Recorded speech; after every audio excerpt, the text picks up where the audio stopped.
Hello everyone, welcome to the 186th episode of the Spiritual Brainstorm. In this video, I'm continuing on the series looking into the future past the transition period of 2024-2026, which according to many is going to be a rough ride, a lot of things happening. Kind of like, the COVID, it's like one of the things that started.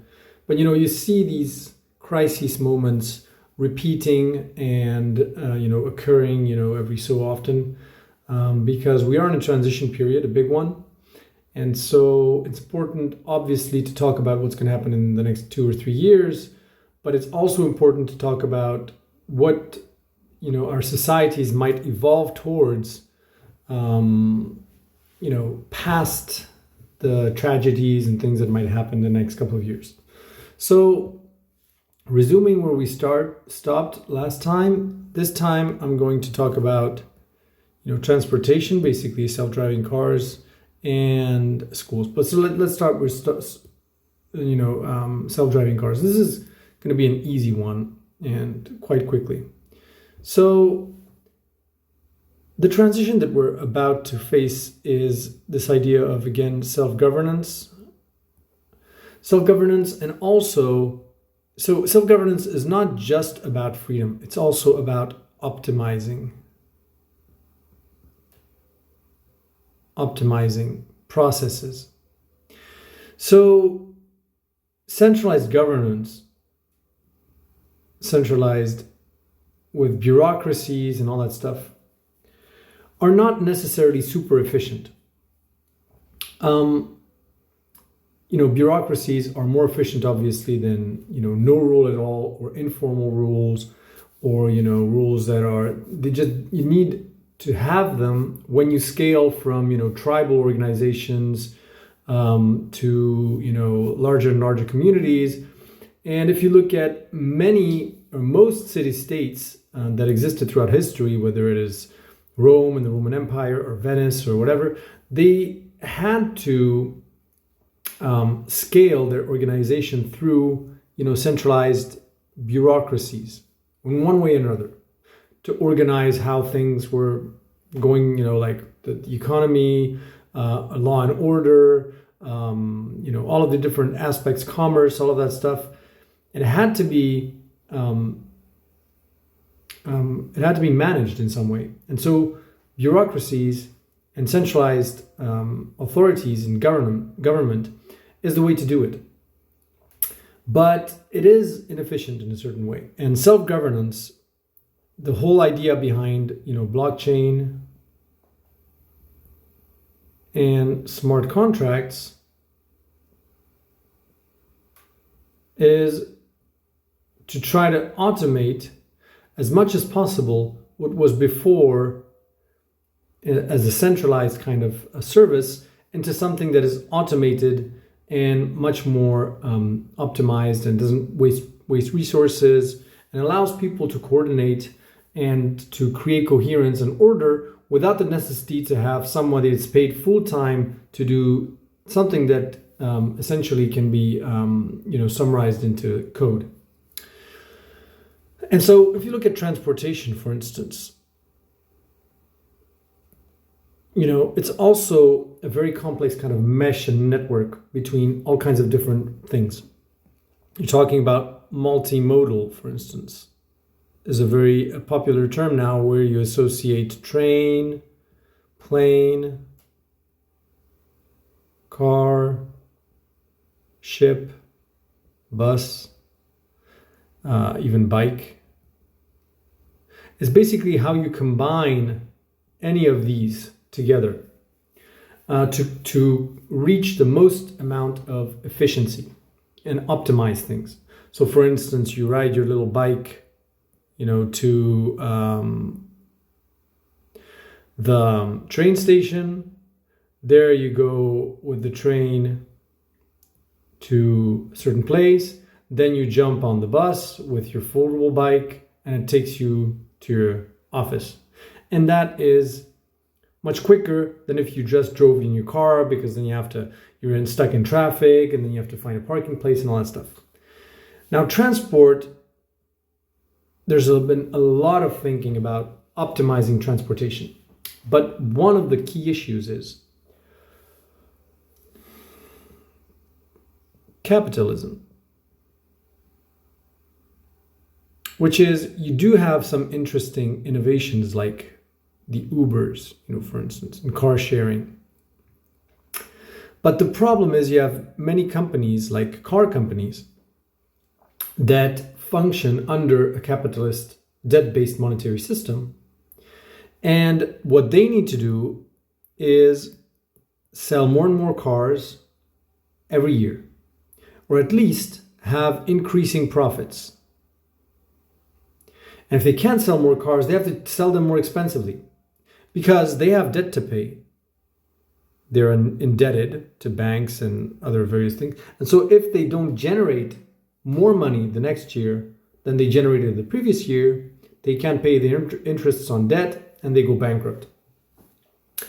And so even though there are many solutions that have emerged over the years to streamline transportation, and the absurdity of the personal ownership of cars as a means of transportation, because it is the consumer good that basically stays parked in front of your house 95% of the time, it is unused, and only is used 5% of the time, and obviously creates all kinds of issues. Like, for instance, if a group of people, say 1,000 people, need to all go from different directions and zero in some location because there's a concert or something, and each take their little car to get there, then it creates parking space issues.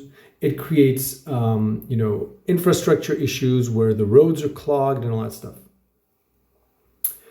And the Uber model is very interesting because it hints at the potential for shared vehicles, or even like, for instance, BlaBlaCar, which is a way to put the trip that you intend to make online, and somebody can say, hey, I want to make that exact same trip. Let's use your vehicle and I'll just pay you a certain fee and I'll go along for the ride. So there have been many initiatives to go that direction, but it's still based on exponential growth, and it's still kind of this one big company corporation tries to dominate the market. And plus there's competition, and competition can sometimes be a good thing, but when you seek to have monopoly, then it can be a very bad thing, especially for workers. So what's the way out of this? And the answer with self-driving cars is quite obvious. Is that ultimately you could reduce the current fleet of cars by, say, 60%.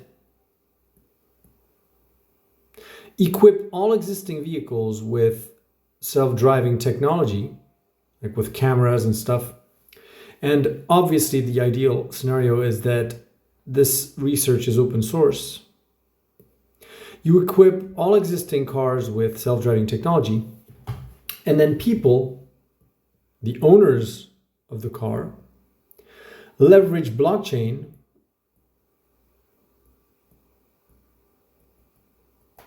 and smart contracts to loan or lease their car out via that kind of smart contract, and create a kind of a decentralized Uber where people can, with a simple app, decide, like, call a car, whichever car is closest to where they are, call it to pick them up, and the person that is the owner of the car gets a certain percentage of that sale.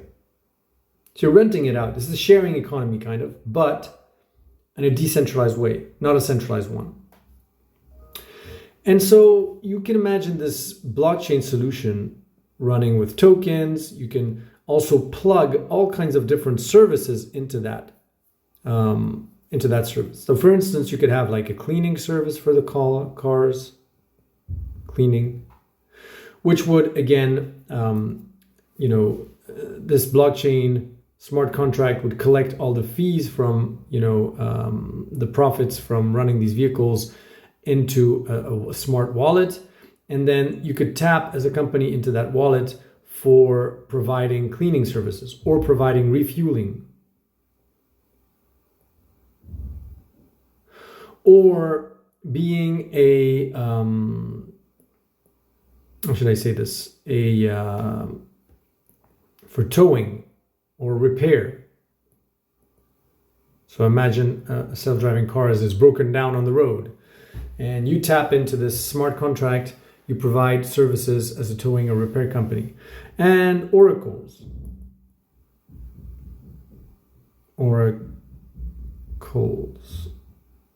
which are meant as a kind of a guarantee that all of these companies do their job correctly, for instance.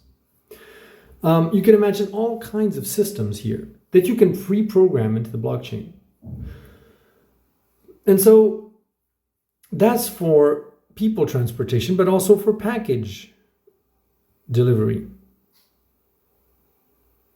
Instead of having all of these vans going everywhere, especially for peer-to-peer, not necessarily for like big packages that goes from like warehouses into people's, even though those that can be self-driving too, but imagine just like the Facebook Marketplace kind of thing, where you're selling something online or eBay, and you need to send it to someone, so hopefully and ideally within a certain radius, which is like 50 kilometers or less, and with the right density of population, you'll find people that have what you want as far as a good or service, unless it's really, really rare. And then the existing postal services is fine. But imagine you want to send a package to someone 10 kilometers away. Well, again, you can call a self-driving car. It has like a little, safe in the car with a certain code. You put your package in the car. It contacts the person that you're sending it to, notifies them via SMS that it's going to be there in 35 minutes, or reprogram, whenever they're there and they're home. And then you receive the code to unlock it, and then you unlock it and take the package out. So in terms of optimization, this could radically, completely change not only transportation. That is, you wouldn't always require to have your parking space. You wouldn't need parking spaces in the cities, in the city centers, for instance, because all the cars will just drop you off and then come pick you up whenever there's a need. You could have AI that monitors all of this and monitors real-time needs to adapt the fleet of vehicles and detect if there's a shortage or not. Have cars in reserve for times or exceptional periods where everybody's traveling, like for instance New Year's, and then obviously when you have this open source kind of logic, then every single connected or self-driving car communicates with every other self-driving car, shares data in order to update their respective algorithm, and shares also what they're seeing in a decentralized way or in a local way via mesh networking. Now, what's mesh networking? Mesh networking means that these cars are connected directly one to the other. So imagine if you have a car here, and every car that is within a 100-meter radius is in connection with that car, and that car is in connection with the other ones. And they form a mesh, a network, where they share information. For instance, this car can tap into that car's camera to know what's happening around the bend. It can tap into this car's itinerary so that it knows which way it intends to drive so that it avoids a traffic jam. It taps into this car's speed so that it can predict, where it's going to be in a certain, and then you can create this collective decentralized intelligence whereby navigation via mesh networking creates this super intelligent car fleet that can adapt dynamically to anything, because that car would know, for instance, that this car is now in a traffic jam, that car is faced with a roadblock, that this car, there is, I don't know, a deer on the road or an obstacle on the road, and adapt its itinerary accordingly. And so, the problem that most people are flagging now with smart cars and and self-driving is that if every car is limited to whatever data comes from its sensors, it may have blind spots. It may confuse things. It may not see things that are, with weird kind of logos or whatever, and be confused about things. But the potential for making mistakes when that any vehicle can tap into the point of view of all the vehicles that are around it in a 100-meter radius to map the topology or the area, the mistakes that it can make are much, much lower. And also with this open source, you don't have like Teslas that have their protected data they don't want to share with anyone, and then Mercedes has their own self-driving data they don't want to share it with anyone, and then and every single car company is trying to capture and hog that data and use it to gain a competitive advantage over the others, and that all goes away. But now understand, what is the requirement for that kind of system to emerge? Moving past debt-based monetary system and capitalism. Because again, do you think we would need to buy more and more and more and more vehicles every year with this kind of system? No. You can actually go with a fleet of cars that would last for 10, 20, 50 years or 15 years without necessarily needing to replace them at the same rate. You could have companies that build cars that are much more durable, like electric cars. And so all of that requires, like I was explaining in the first video, to change the economic and financial system, because otherwise, if we switch to this system, all of the existing current companies that are building cars will go bankrupt instantly, because their sales are going to plummet, because the need for cars is going to plummet as well. So here I just brushed out of the top of my head the few features of how this could work. But understand that you could create an innumerable amount of services. You'd have like one main blockchain in which all of these self-driving cars plug into, but then you can have sub-services that are based on like a layer 2, kind of system, where you are ultra rich and only want to drive in Mercedes or above, and so there's someone that creates a layer 2 solution that plugs into this and only sends those kinds of cars your way, and creates a system whereby by paying a very extra premium, then whenever there's a Mercedes, that its priority, it can be reserved by you as a priority, for instance, rather than by somebody else. Or you are a plumber and you have a lot of, utility vehicles, that's probably just going to stay, because if you're a plumber, you have all your tools in your van, you're not going to change vehicles all the time.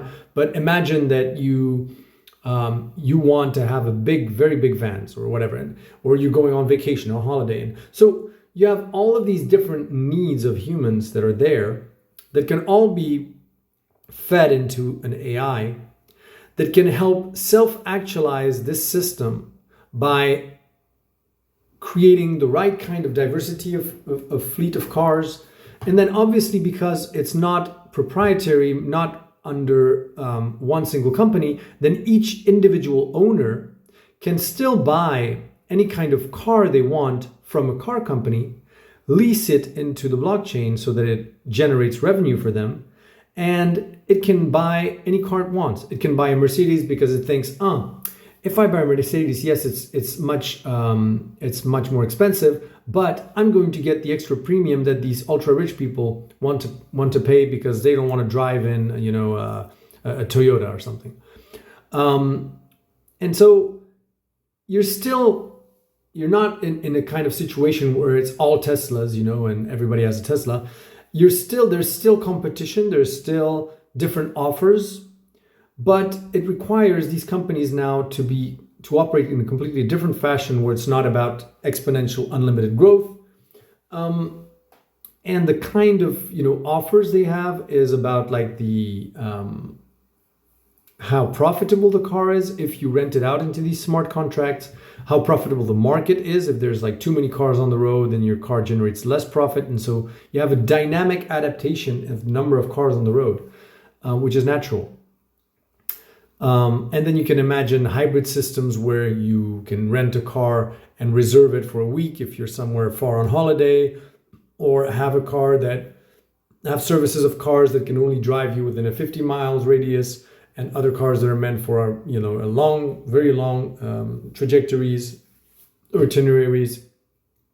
I mean, again, it's not up to necessarily humans to solve all of the cases that might happen in terms of this, and also understand that this plugs into this multimodal kind of thing where indeed you could have a self-driving car that drives you to the train station, and then you take the train because that is much faster, and then there's a car waiting for you to pick you up at the train station where you arrive, another one, and drives you to where you want to go. And so you can imagine all of these systems to be all plugged into this main like blockchain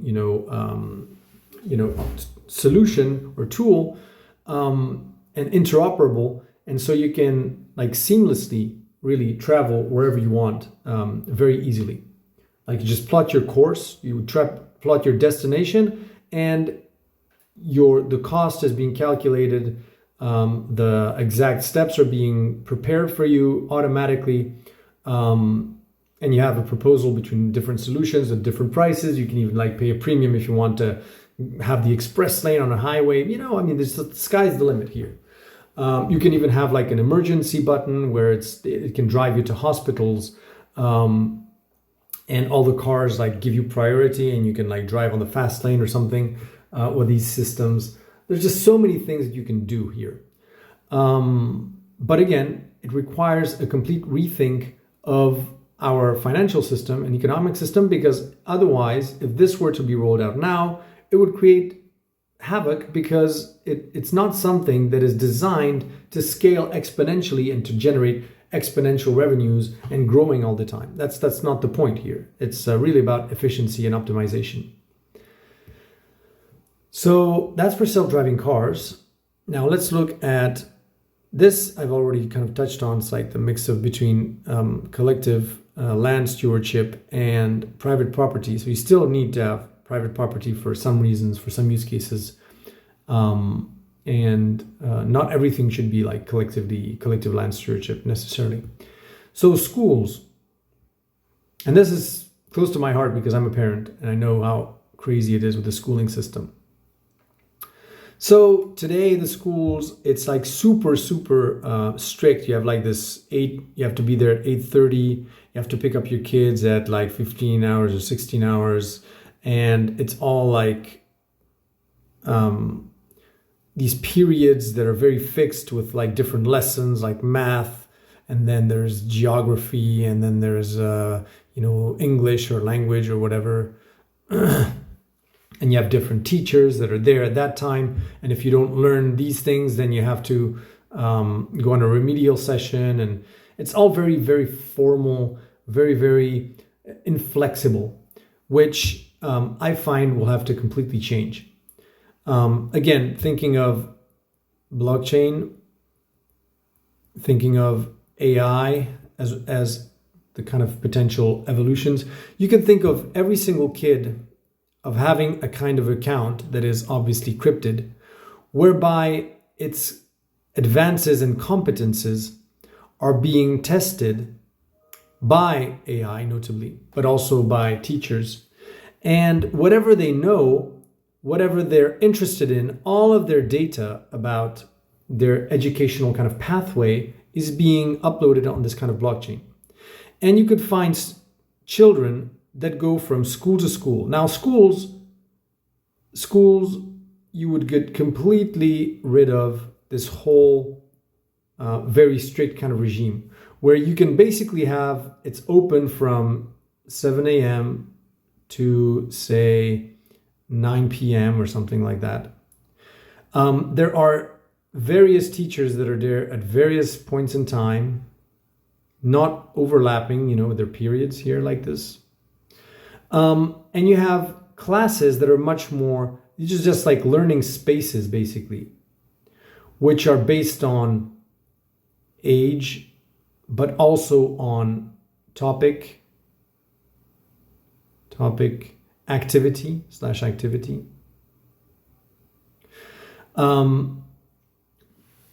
And so you as a kid, you can drop in at any time. Anytime you want, you can drop your kid off at this time and then pick them up at this time, or drop them off at this time and pick them up here. Doesn't really matter. It's extremely flexible. And children are basically encouraged to learn by themselves. I mean, the teachers are basically there to stimulate the innate interests that children have. If you have children, you know that they are naturally drawn to things, naturally curious about things. And what school does, unfortunately, is beat out their curiosity and try to beat into them rigor and discipline, which is, imagine if you're passionate about astrology and you want to know everything about the stars, everything. And that's like, some kids are like that. They're just going to be fascinated with something, or unicorns or dragons or whatever. And they want to know everything there is to know. But the school is going to tell you, no, you're going to know all about astrology for that 1 hour period. And when it's over, you're going to be force-fed broccoli, which is, whatever, topic that is on the program. And then you're going to have carrots. And then you're going to have, potatoes. And then you're going to have something else.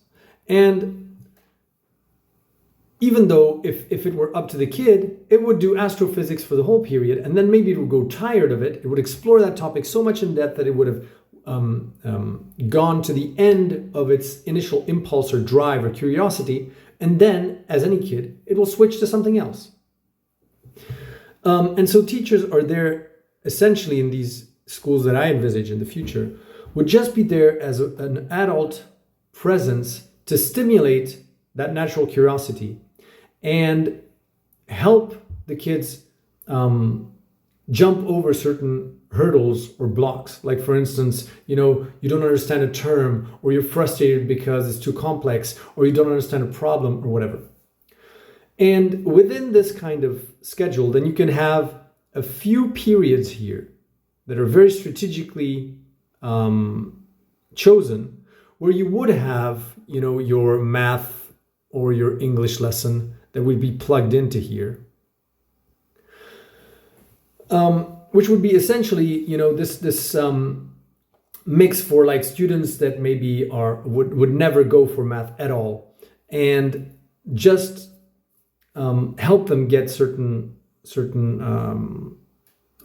certain basis or a certain base knowledge of these different topics.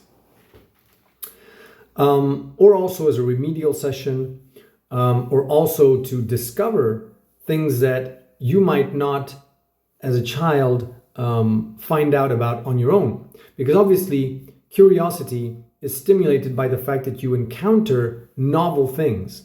If you're only fed like a single experience, then what is there to be curious about, right? It's about being exposed to diversity, but not being force-fed diversity. It's about being exposed to many different activities and choices and topics and things. And AI would also play a big role in this, because each child would also be able to tap into this kind of AI that follows your developmental stages and interests, and works in tandem with human teachers to do these things, to develop your curiosity, to explore certain topics, to help you out when you have a problem.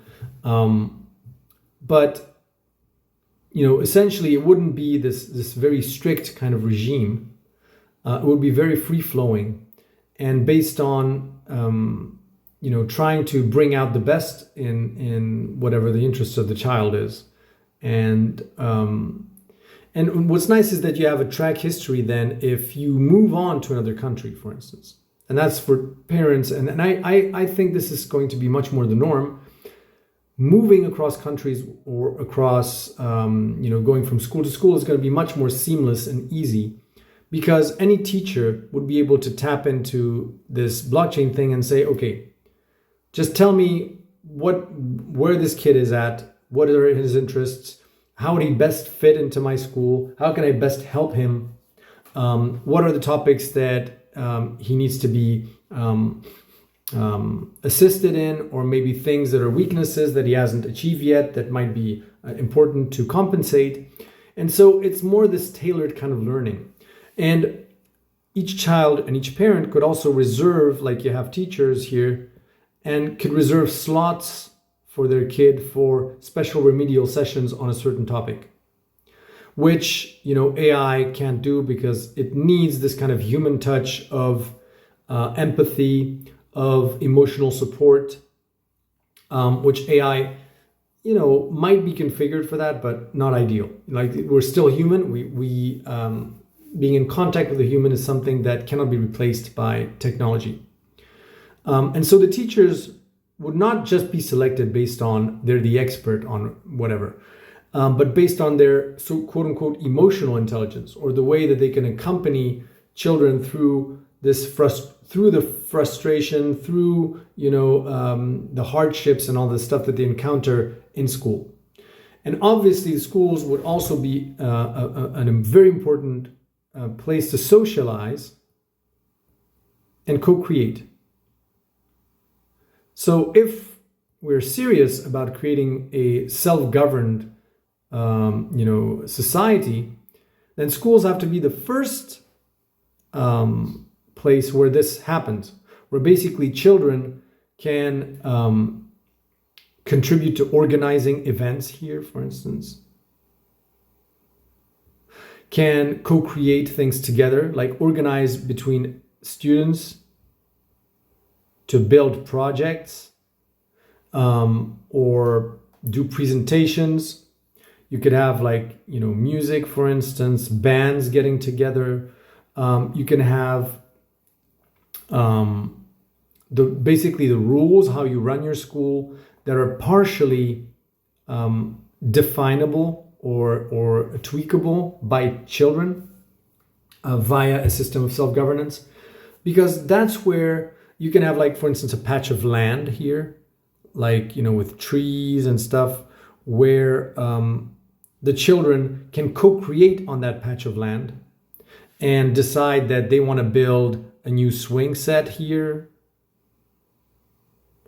or have a new toy or something, and learn about managing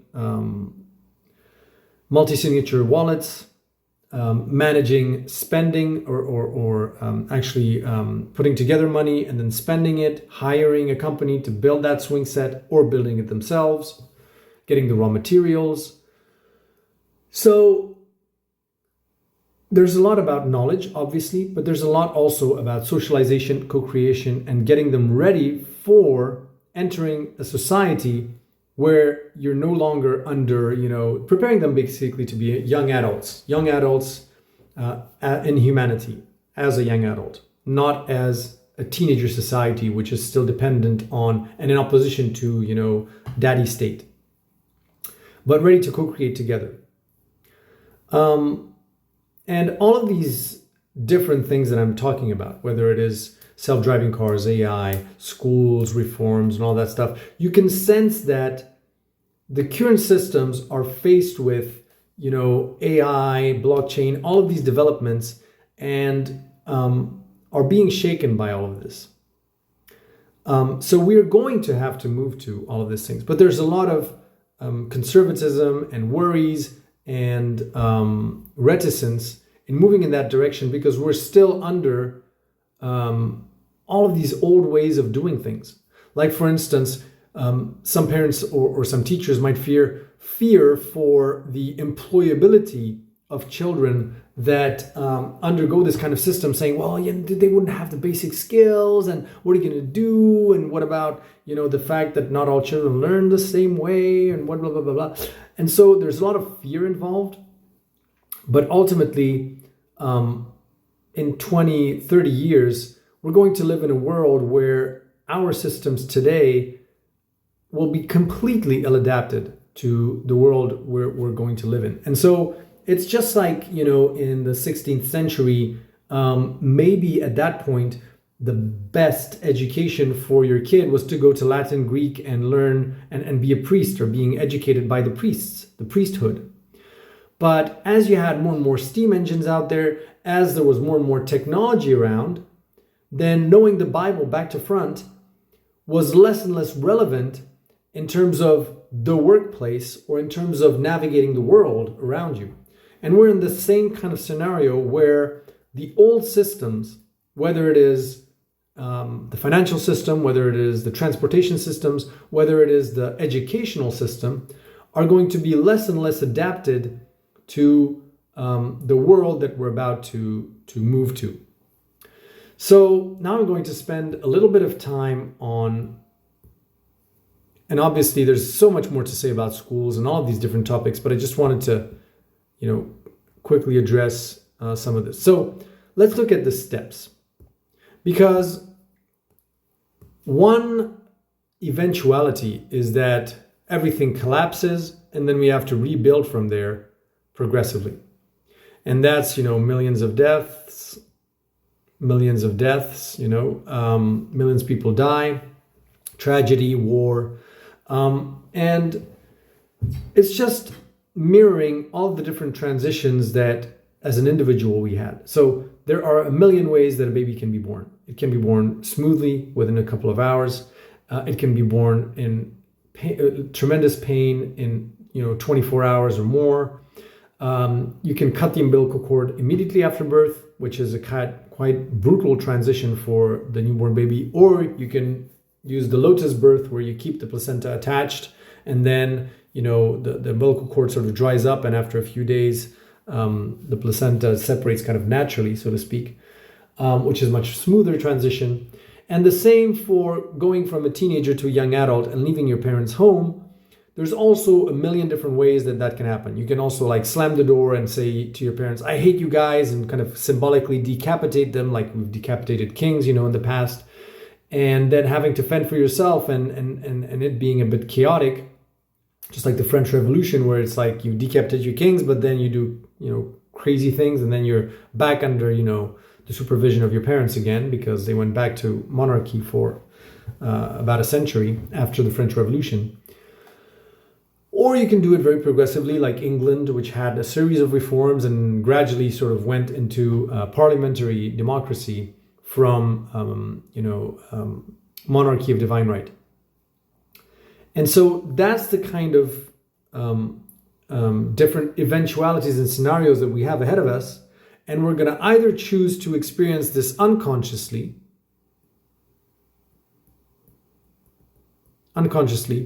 which means that it's almost as if the universe would look at the average level of consciousness and the average level of humanity, where we're at, what most people need to experience or believe they should experience in this transition. So it's almost like looking at 1,000 kids, saying by the end of the year, 1 year, all of them have to have learned, and you have 1,000 kids here. All of them have to have learned that fire burns and that is dangerous.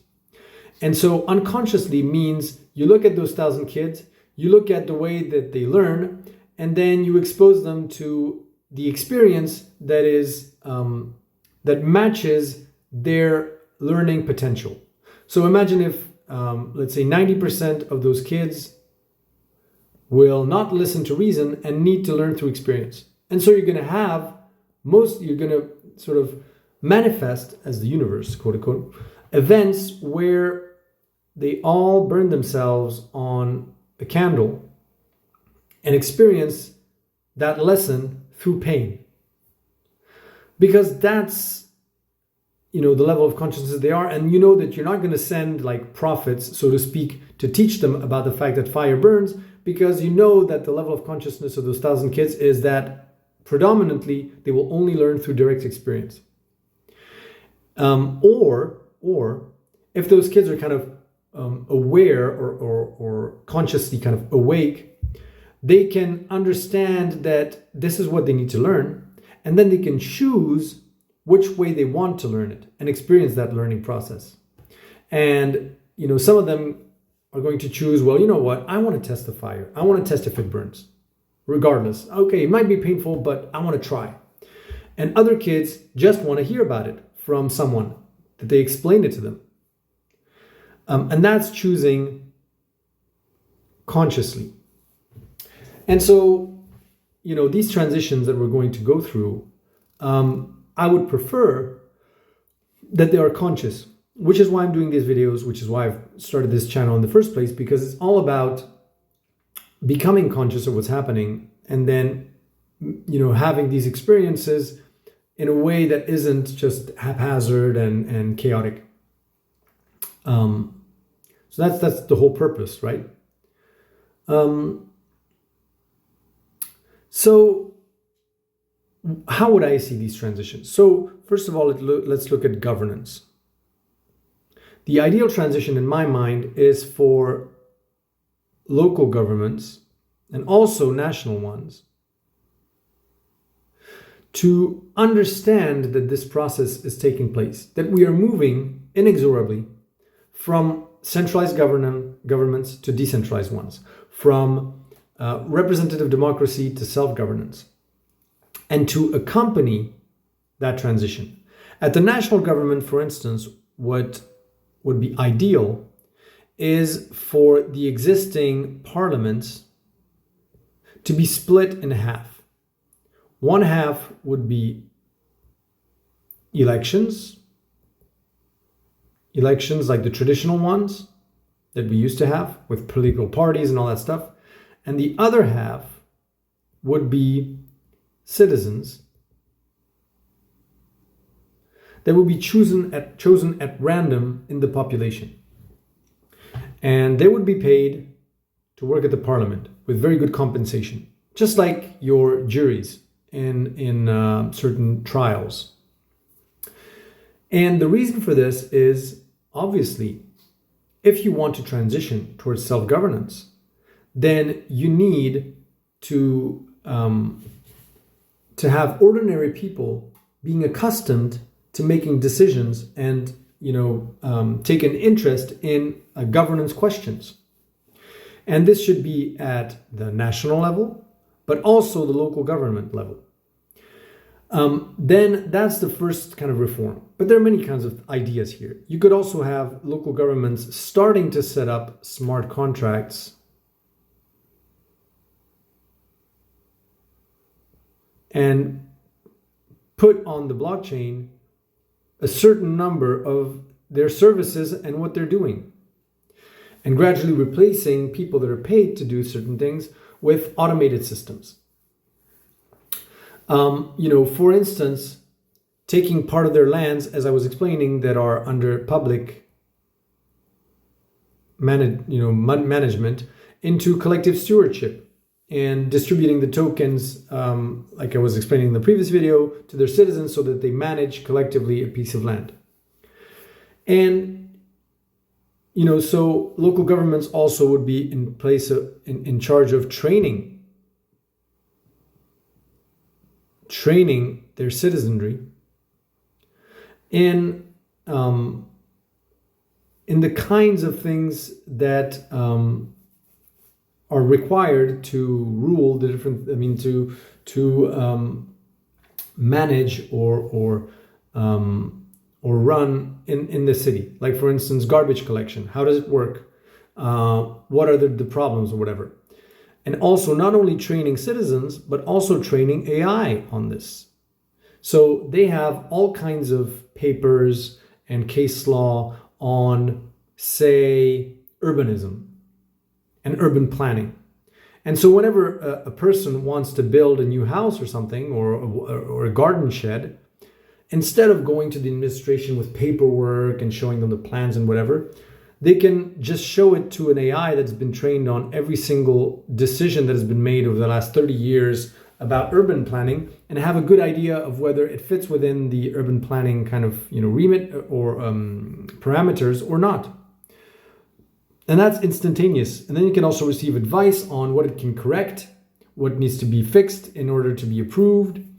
It can be a fast track procedure. It can also be, again, eventually this AI, can feed to the local government, cases that are completely outside of the scope of the existing regulation in order for the regulation to be updated, or also a petition from several citizens that something needs to be changed that they don't like, and then it can be fed to local government for consideration to reform the law, and then the AI updates its parameters.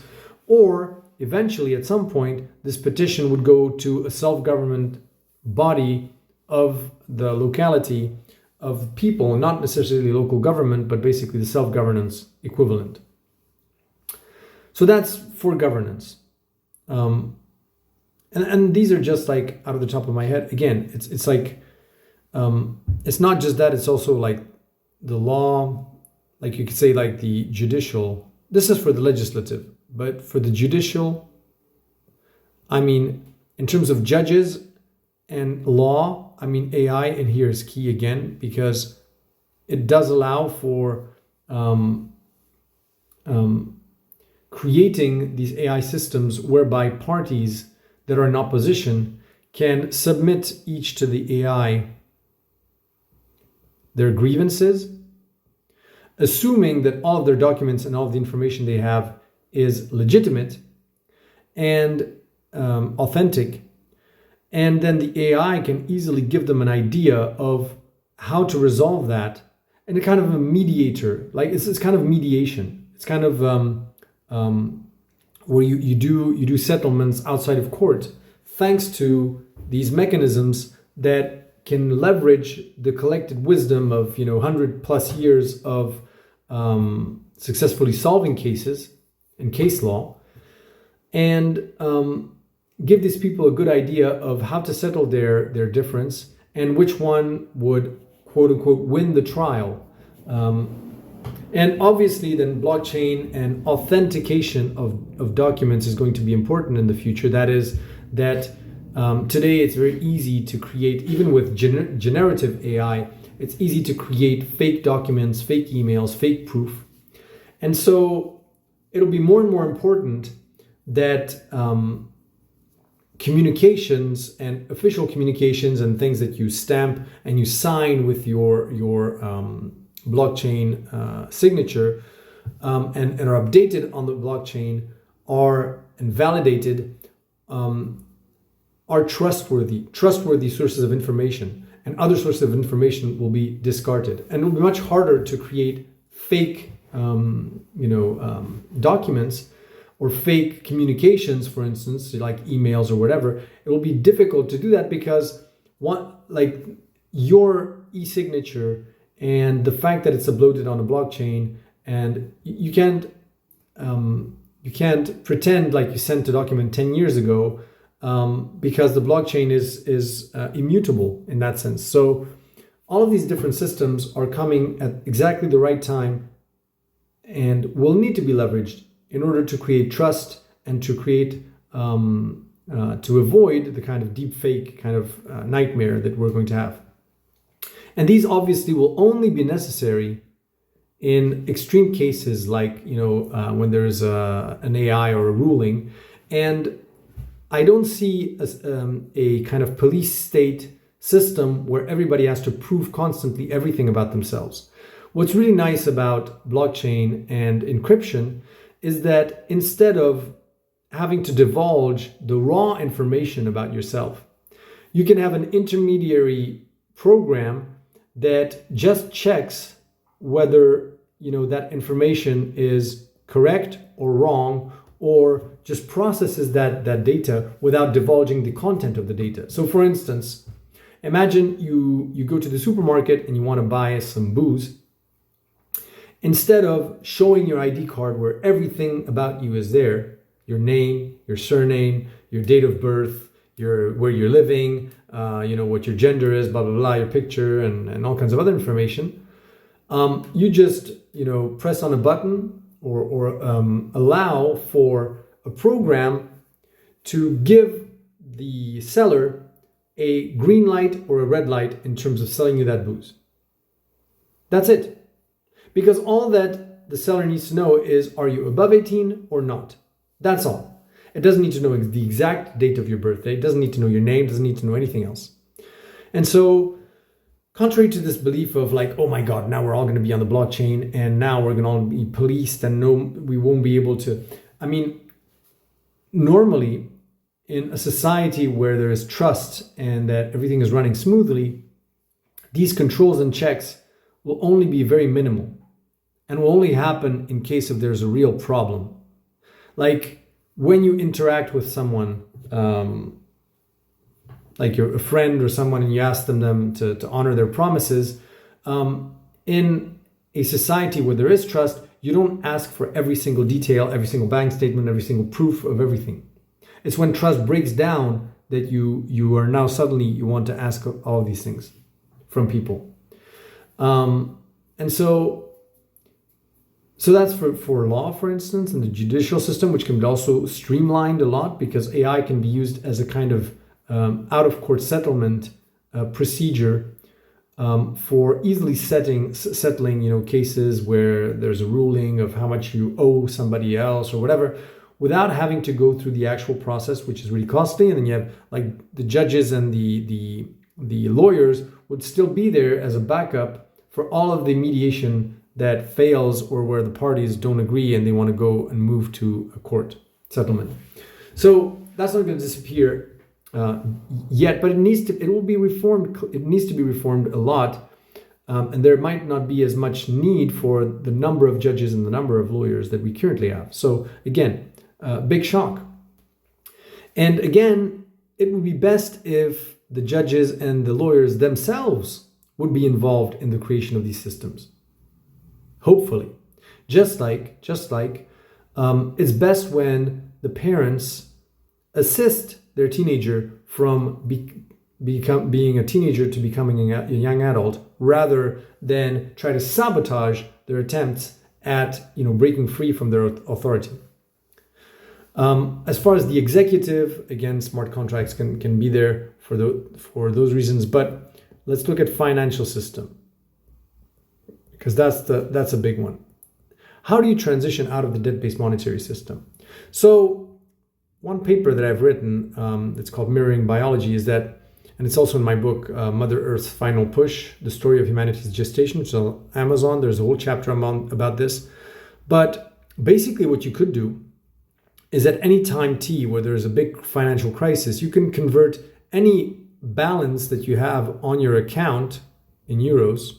Say you have 12,000 euros on your account, and you can, or 120,000 euros on your account, doesn't matter how much. It can be converted into a relative theory of money kind of dividend, universal dividend. And every single citizen on their existing account could choose one main account where the universal dividend would be paid. And you would still need to honor your debts, but the new debts that would be created would not be a monetary creation. The existing banks would have to create money through the debt that they would issue, the loans that they would issue would be via bonds. Now, what does that mean? Today, when a bank gives you a loan, they create the money out of thin air. There is on the one side the liability that's created, which is the number of money that they put on your bank account, which is basically the promise from the bank that they can give you that money in cash if you require it. And then on the other side, there is an asset, which is the debt contract, which means that you have to repay 100,000 euros plus interest. And that to the bank is an asset. And those two, if you put them together, they collapse and they are zero. Now, obviously, they're not really zero, because since you have to pay interest on your debt, there's actually more money that you need to collect and repay than the money that is created, which is why the debt-based financial system is this thing that moves forward and grows continuously, because the new debts that are issued, the new loans that are issued, are used to pay old debts, and that system has to perpetuate into infinity. It has a momentum to it. So it's money out of thin air that is created. Loans via bonds means that any loan that a bank makes, it has to collect from people. So it's almost like crowdfunding via the bank as an intermediary. It is lending out into the economy money that is available on accounts and that people buy to get a certain yield. So just like you would buy as a citizen, you'd buy government bonds, which give you 2, 3, 4% interest on the money, the value of that bond, and then the government can take that money and invest it. Imagine if there's a person that walks into a bank and says, I want a mortgage. And this, by the way, exists. It's called the Danish mortgage model. You can look it up. The Danish mortgage model, which is basically covered bonds. They're called covered bonds because the bonds are covered by the value of the real estate that you buy. But so basically, when you as a citizen, you want a mortgage loan from your bank, what the bank does is that it issues a bond into the market. Ordinary people, pension funds, states, anyone, investors can buy that bond. And it says that this bond has, they say, a 2% yield. And that's the 2% that you will have to pay on your mortgage. And so you receive the money that was collected from all of these investors that are in the economy. And the bank basically takes, let's say it takes 0.25% interest for, their trouble of assessing the risk, doing all the administrative stuff of creating that mortgage or that bond. And the investors get 1.75% yield out of what you repay every month. So it's basically crowd lending via the intermediation of a bank. But why can't we roll out that system everywhere? Because it's so great and brilliant. Because, by the way, the mortgage loans of the Danish mortgage model are the least costly in the entire EU, which means the people pay the lowest interest for their mortgage credit. That's how efficient it is, this system. Why can't we just scale it to the entire economy? Because understand that for the moment, these banks are lending money that is already in the economy. But since all the money in the economy has to be created via loans that are money creation, then that money that they're using to fund these bonds has to be destroyed and repaid by somebody that took a loan from a bank that isn't a bond, but that is a traditional loan. So it might be, complex to understand, but let's say that if every single bank switched to bonds instead of these loans where they create money out of thin air, then money would gradually leave the economy because there would be no fresh new money created. And the people that have a traditional loan would repay their loan and the money in the economy would shrink. And so the economy would collapse. So it works when there's just one country that does this, it's fine. If all the countries did this, it would be a big problem. But with the relative theory of money, if you go back to the very first episode, the 181, where I explain how this works, there is an injection of fresh new money every day, which is called the universal dividend, into the economy. And so this is how people that have too much universal dividend, they have too much money on the bank account, they don't know what to do with it. They know that mathematically, the universal dividend with the relative theory of money, their relative share of wealth or of money in comparison to the total money available in the economy is shrinking if they have too much of it, is devalued. In order to quote unquote protect that wealth, if they don't need to spend it, they can invest it into bonds. And so imagine if the entire economy collapsed or the banks collapsed or whatever. No need for the states to intervene and refinance the banks and do all kinds of crazy financial montage where it actually is just debt that the citizens need to repay at a later stage to refund the banks because they're no longer solvent and whatever. Because with this system, the whole asset and liability kind of thing with debt money is gone, is out the window. Because now banks are no longer creating money. They are just serving as intermediaries between people that have money, investors, and people that need money, which is borrowers. Genuinely. And so they're not having any kind of complex leverage systems. What's also nice is that for the moment, banks are the ones that are doing the risk assessment and all these things. But again, this process can be easily automated in DeFi. And it's already happening. Which means, imagine you are someone that wants to buy a house. You just need to make sure that there's enough information on the blockchain about you to make sure that a risk assessment can be made, whether you are credit worthy, let's say. And then via DeFi, a number of investors, instead of buying a bond from a bank, they can just create a bond via DeFi, it's covered bond, that is covered by the value of your house, and the money goes to you directly, and then the DeFi protocol that you repay goes back to the investors with maybe an even smaller spread. The DeFi protocol, smart contract, maybe would only take 0.05% just to run. And the rest would be going to these investors. And so this completely bypasses the whole gripping of the financial system because it is a debt-based monetary system. And because if you allow banks to fail and the banks have on their balance sheet a number of loans that is basically a scheduled destruction or confiscation of money from the economy that needs to be destroyed periodically, if that goes out the window, then now there's money that circulates in the economy that's never going to get destroyed. And so that creates inflation and all kinds of instabilities.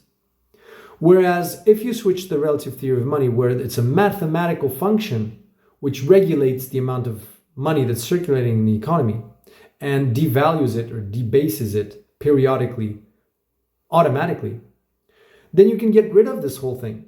And it's no longer unstable. So you could easily transition from the current debt-based monetary system to a system with the relative theory of money.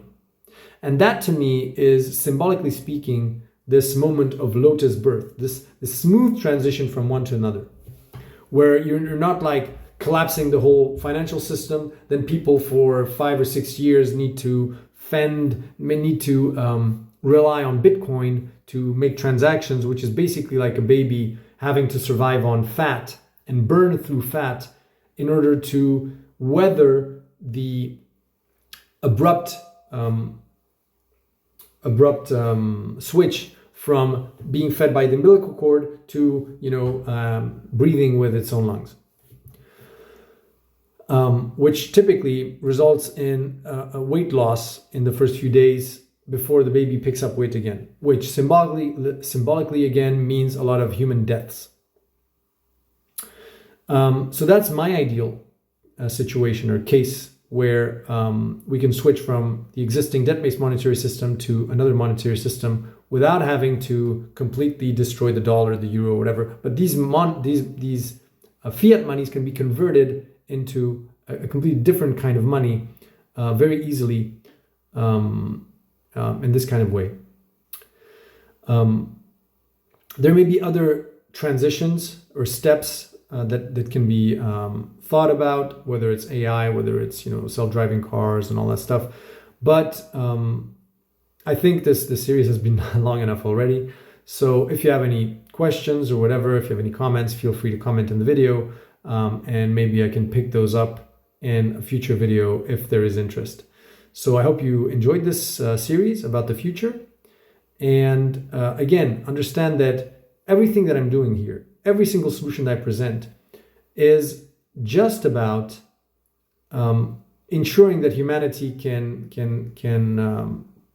co-create or self-organize, or create this kind of magical decentralized coherence at the planetary scale, so that our possibilities as humanity are as wide as possible. Just like a newborn baby, which is full of potential that can bloom in all kinds of directions. That's all that I'm trying to do here with these systems. They're not prescriptive. They are really, the aim is to try to make sure that the future of humanity is as wide as possible. That's all. So yeah, I hope you found this interesting, and don't forget to like, share, subscribe, and talk to you in the next video, which will be about something completely different, hopefully. Bye, guys.